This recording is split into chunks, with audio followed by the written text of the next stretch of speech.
ठीक है mister CB, ratio and proportion, Selina, class 10th, exercise 7C। तो ये हमारा सेकंड पार्ट है। जो फर्स्ट पार्ट हमने किया था उसमें हमने डिटेल में ये समझा कि componendo, dividendo, invertendo, componendo and dividendo कैसे काम करता है। उसमें कोई डाउट तो नहीं है? No sir. तो वो जो हमने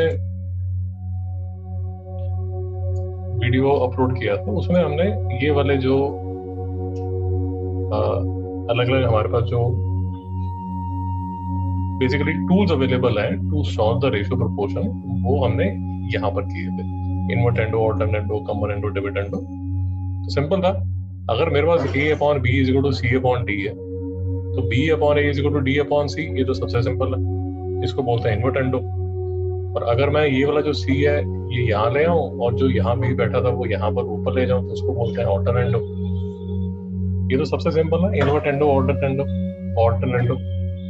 उसके बाद आ जाता है कंपोनेंडो। कंपोनेंडो का मतलब ये है कि विद एग्जांपल्स हमने डिटेल में किया था। फॉर्मूला बनता है a plus b upon b is equal to c plus d upon d. फिर हमारे पास डिविडेंडो बनता है। डिविडेंडो में a minus b upon b is equal to c minus d upon d. ये कंपोनेंटो का फॉर्मूला है, ये डिविडेंडो का फॉर्मूला, और इनको मिक्स करके मैं ये वाला फॉर्मूला बना देता हूँ। ये लेक्चर में कोई डाउट तो नहीं है?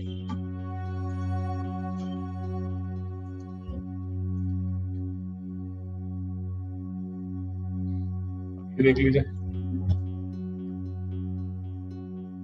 Question number 2।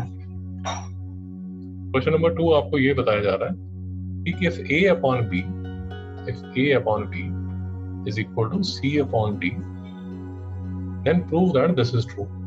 मिस्टर शिवांग कैसे करोगे आप? सर इसमें जो जैसे 6a प्लस 7b है, अगर आप RHS में देखोगे तो 6c प्लस 7d है। सो ऐसे ही हम क्रॉस मल्टीप्लाई कर सकते हैं, और तो फिर जो फाइनल फॉर्मूला जो बनेगा वो 6a plus 7b upon 6c plus 7d बनेगा। तो मैं इसको कैसे लिखूं? 6a plus 7b upon 7b, मतलब जैसे 6c प्लस 7d, जी ऐसे ही लिख सकते हैं। 3a minus 4b upon 3c minus 4d, ऐसे लिखूं? जी। देखिए, यही क्वेश्चन करने के ना 2-3 तरीके हैं। एक तो सबसे सिंपल तरीका, अगर लेट अस अज्यूम आपके एग्जाम में आ गया और क्वेश्चन ऐसा का ऐसा आया, तो सबसे जो इजी तरीका है जिसमें तो बिल्कुल दिमाग लगाने की जरूरत नहीं है, वो तो ये है कि आप ब्रैकेट ही खोल लो। नहीं समझ में आ रहा? समझ आ रहा। अगर आप ब्रैकेट खोल लोगे, ये ब्रैकेट अगर खोल लोगे, लेफ्ट हैंड साइड और राइट हैंड साइड ब्रैकेट आप खोल लोगे, तो भी आप इसको सॉल्व कर सकते हो। मेरी बात नहीं समझ आ रही? समझ आ रहा। क्योंकि आपके पास दिया हुआ है a upon b is equal to c upon d, तो फाइनली जब ब्रैकेट खोलोगे तो आपके पास रिलेशन आ जाएगा AD is equal to CB। ऐसा करके ये रिलेशनशिप आ जाएगा। तो ये तो सबसे आसान तरीका है। मेरी बात समझ आई आपको? समझ आ रहा। ओके, अगर ऐसा क्वेश्चन एग्जाम में आता है, उसने लिखा तो नहीं है कि आप कंपोनेंटो, डिविडेंडो और सब तामझाम करो, तो आपको करने की कोई जरूरत ही नहीं है। समझ आ रहा। तो एक मेथड तो ये है। दूसरा मेथड, इससे पहले जो एक्सरसाइज है उसमें a upon b is equal to c upon d, वो इससे पहले जो एक्सरसाइज थी, एक्सरसाइज 7B, उसमें आपको बताया था कि इसको k ले लेना और a को लिख देना bk और c को लिख देना dk। उस मेथड से भी कर सकते हो। मेरी बात समझ आई? समझ आ रहा। तो ये इक्वेशन में, ये देखो, ये जो a है इसको bk लिख दो, इसको ऐसे रहने दो, c को dk लिख दो, तो वो मैनिपुलेट करोगे तो आपका हो जाएगा, कोई प्रॉब्लम नहीं आएगी। बट अगर आप कंपोनेंडो, डिविडेंडो, इन्वर्टेंडो ये सब करना चाहते हो, उसके लिए थोड़ा समझना पड़ेगा आपको। तो बताइए क्या करें मिस्टर शिवांग? सो इसमें a upon b is equal to c upon d है, तो LHS पहले हम लेंगे। LHS के केस में हम न्यूमरेटर डिनोमिनेटर को 6 अपॉन 7 से मल्टीप्लाई करेंगे। क्यों 6 अपॉन 7 से करेंगे?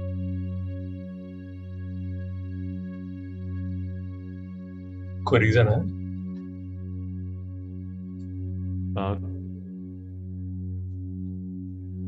क्योंकि एलएच क्योंकि आपने एनालिसिस किया ना यहाँ पर, जी आपको नजर आ रहा है कि ए के साथ 6 है और बी के साथ 7 है, नहीं समझ में आया? समझ आ रहा आंखें बंद करके थोड़ी कर दोगे, यही बोल रहे हो ना आप? जी। इसके बाद क्या करेंगे? तो इसके बाद जो न्यूमरेटर है उसे डिनोमिनेटर से ऐड करेंगे।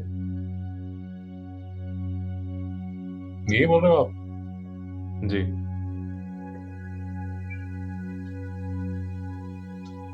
उसके बाद क्या करेंगे? सो उसके बाद क्रॉस मल्टीप्लाई करेंगे। 6c प्लस 7d डिनोमिनेटर में आ जाएगा LHS के, और 7b RHS के न्यूमरेटर में चला जाएगा।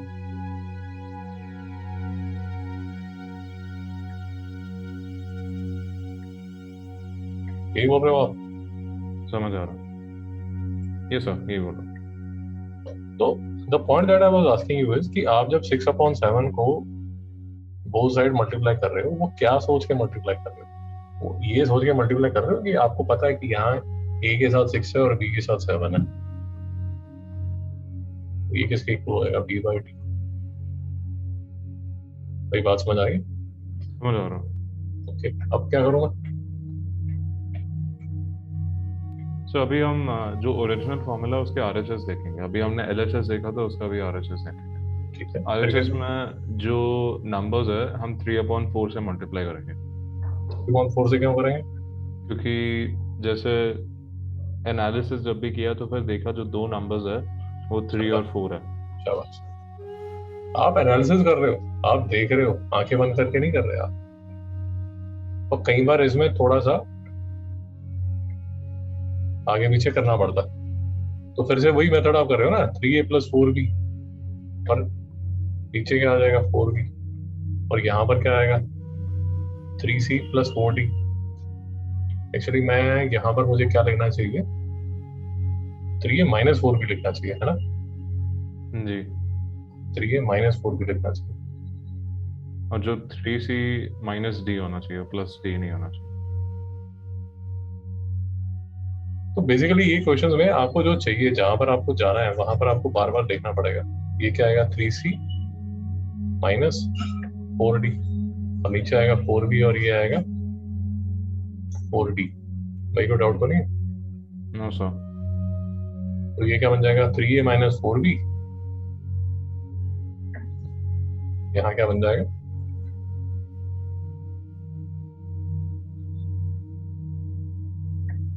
3a minus 4b upon 3c minus 4d।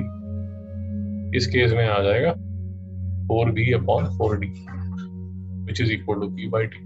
तो एक बार आपने ये प्रूव कर दिया, दूसरी बार ये प्रूव कर दिया, और किसके इक्वल है? b by T.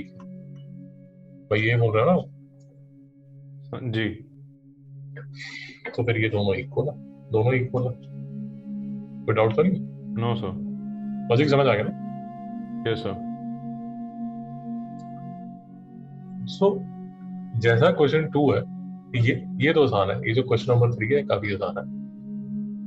इसमें तो जैसे अब आपने इसको देखा, क्या लगता है ए किससे और बी किससे करोगे? देख के बताओ। सो जो a है, मतलब जैसे a/b is equal to c/d, दोनों साइड को हम 3/5 से मल्टीप्लाई करेंगे। शाबाश। क्योंकि आपने ये सारे क्वेश्चंस में आपको देखना पड़ता है कि किससे करो, और फिर एक बार आपने देख लिया तो फिर तो ऑब्वियस हो जाता है। तो ये क्या हो जाएगा? 3a प्लस 5b upon 3a minus 5b is equal to 3c plus 5d upon 3c minus 5d। भाई समझ आया? समझ आ रहा? तो इसके बाद फिर से थोड़ा मैनिपुलेट कर लो। अब इसको देख लो, ये चाहता है क्या? 3a माइनस 5b को ऊपर चाहता है 3a प्लस 5b को, बेसिकली इन्वर्ट एंडो लगाना पड़ेगा। 3c माइनस 5d को ऊपर चाहता है इसको। नेक्स्ट स्टेप में आप ये कर लो। समझ आया? समझ आ रहा। So basically you have to keep an eye कि आपका जो क्वेश्चन है वो आपसे चाहता क्या है। आंखें बंद करके ये क्वेश्चन नहीं आप कर सकते, थोड़ा आपको देखना पड़ेगा कि व्हाट तो सॉल्यूशन चाहिए क्या। अब जैसे फिर से जो क्वेश्चन नंबर 4 है, उसमें क्या करोगे आप? सो क्वेश्चन नंबर 4 में सो सेम ही होगा, x upon y is equal to u upon v। So फिर दोनों जो साइड्स है उसे 5/6 से मल्टीप्लाई करेंगे। चलो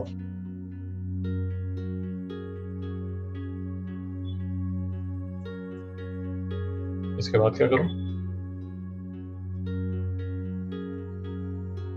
तो इसके बाद न्यूमरेटर को ऐड करेंगे, डिनोमिनेटर को न्यूमरेटर से ऐड करेंगे और फिर क्रॉस मल्टीप्लाई करेंगे।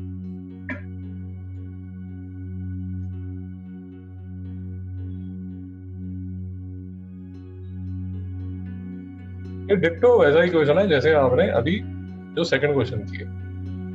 अगर आपको उसका फंडा समझ आ गया तो आप उसको कर सकते हो। भाई समझ आ गया ना? समझ आ रहा। तो ये जो आपने अभी तक किया, ये देखिए, ये आपने 5x प्लस 6y और 5u प्लस 6v ये आपने लेफ्ट हैंड साइड कर दिया। इसी तरह जैसे आपने एक बार प्लस किया, आप एक बार उसको माइनस भी कर सकते हो। भाई समझ आ रहा? समझ आ रहा। तो आपकी राइट हैंड साइड आ जाएगी। कोई डाउट तो नहीं? No sir.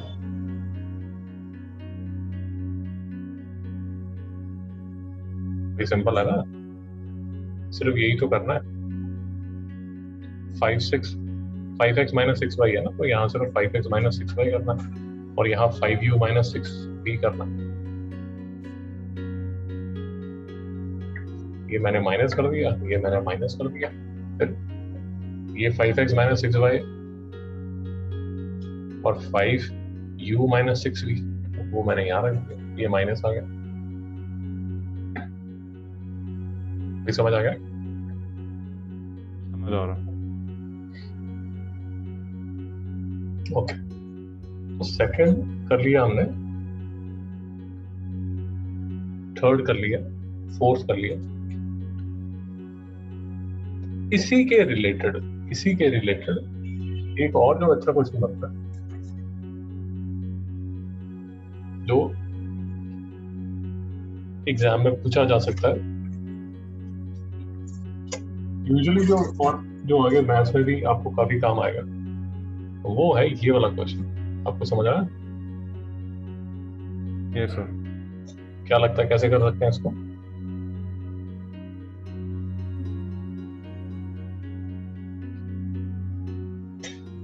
बेसिकली ये लिखा हुआ है a plus b upon a minus b is equal to 7/3। मेरी बात समझ आई? समझ आ रहा।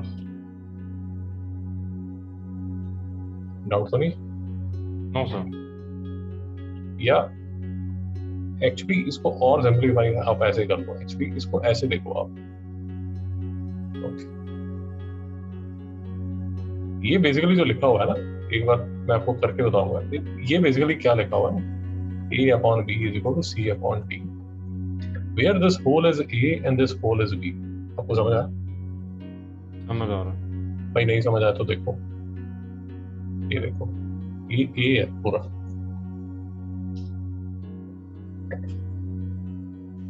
ये पूरा a है। इसमें मैंने क्या ऐड कर दिया, b। आपको समझ आया? समझ आ रहा।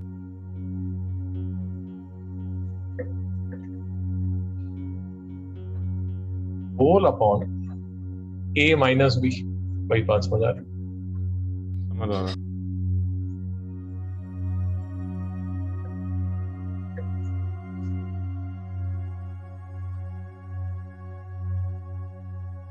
और दूसरी तरफ आप क्या करोगे, 7 प्लस 3 अपॉन 7 माइनस 3। भाई डाउट तो नहीं है? No sir. आप जब ये करोगे तो होगा क्या, ये कैंसिल हो गया, ये कैंसिल हो गया, ये कैंसिल हो गया, ये कैंसिल हो गया, तो आपके पास बचा क्या, twice of root x plus 5 upon twice of root x minus 15। 2 और 2 कैंसिल हो गया, तो फाइनली आपके पास आ गया x plus 5 upon x minus 16 is equal to 10 upon 4। बेटा समझ नहीं आया? यस सर समझ आ। ये कैंसिल कर दिया, ये बन गया 5/2। नहीं समझ आया? यस सर समझ आ रहा। इसके बाद क्या करोगे? सर रिप्लेस कर देंगे बाकी। क्या रिप्लेस करोगे?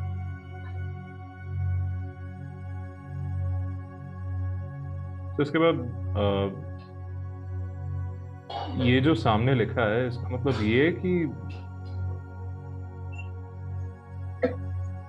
बोलो बोलो, शाबाश।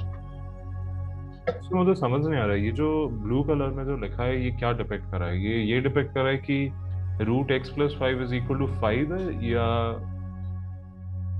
आपने ये पूरा जो हाथी था उसको इसमें रिड्यूस कर दिया, मेरी बात समझ में आई?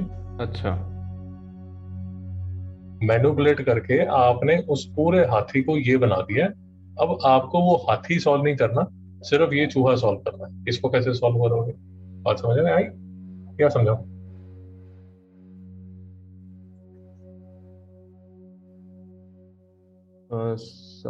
समझ आया, समझ आया। दोनों साइड को स्क्वायर कर दो, स्क्वायरिंग बोथ साइड्स। भाई नहीं समझ में आया समझ आ रहा। तो ये साइड क्या बन जाएगी? ये साइड। और राइट हैंड साइड क्या बन जाएगी? भाई समझ नहीं आया? समझ आ रहा। वो जो इतना बड़ा हाथी था, जो इतना बड़ा हाथी था, उसका आपने एक छोटा सा चूहा बना दिया, फिर उसको स्क्वायर करा दिया। नहीं समझ में आ रहा बिल्कुल? समझ आ रहा। और ये सब ताम झाम करने का फायदा क्या है? इतना बड़ा जो हाथी था, अब वो छोटा सा चूहा और छोटा हो गया। कैसे? क्रॉस मल्टीप्लाई कर दो। 4x plus 20 is equal to 25x minus 25 into 16। बेटा समझ नहीं आया? समझ आ रहा। आप देख रहे हो क्या रहा है? ये सब देख रहा हूँ। जो इतनी बड़ी इक्वेशन थी आपके पास, उसको आपने बेसिक कंपोनेंट और डिविडेंडो लगा के छोटी सी इक्वेशन बना दिया। तो ये 4x आ गया यहाँ पर, तो ये क्या बन गया? 21x। ये 20 प्लस 25 इंटू 16 करोगे, वो आ जाएगा 400। तो 21x क्या आ गया? 420। और x क्या आ गया? 20। बेटा समझ नहीं आया? समझ आ रहा। ये तीनों क्वेश्चन आपके होमवर्क हैं, और तीनों क्वेश्चन सेम तरीके से किए जाते हैं। कैसे? Numerator plus denominator, numerator minus denominator. समझ आ गया? समझ आ रहा। इसमें भी सेकंड में भी ऐसे करोगे? देख के समझ आ रहा है? ये न्यूमरेटर है, इसमें जैसे ही डिनोमिनेटर को ऐड करोगे तो ये और ये कैंसिल हो जाएगा। नहीं समझ में आया? समझ आ रहा। ये क्वेश्चंस इजी होते हैं। इसमें सिर्फ जो गलती हो जाती है वो सिर्फ ये गलती हो जाती है कि हम यूजुअली भूल जाते हैं, लेफ्ट हैंड साइड में तो हम लगा देते हैं, राइट हैंड साइड में नहीं लगाते। जो आपने लेफ्ट हैंड साइड में करना है वही आपने राइट हैंड साइड में करना है। नहीं समझ में आया? समझ आ रहा।